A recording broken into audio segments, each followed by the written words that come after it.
राम राम भैया, हर हर महादेव। भैया आप लोगन के सामने एक गाना गावे जात बाटी। वो गाना हमरे कमेंट करके बताई हैं गाना कैसन लगा। जौन कुछ गलती अगर होई गाना में तो ओके अपन सुधारब।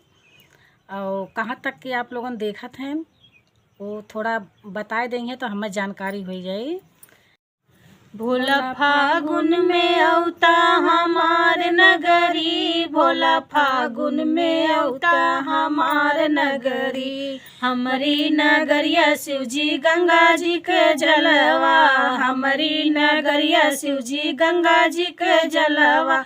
जलवा चढ़ती भर भर गगरी, जलवा चढ़ती भर भर गगरी। भोला फागुन में औता हमार नगरी, भोला फागुन में औता हमार नगरी।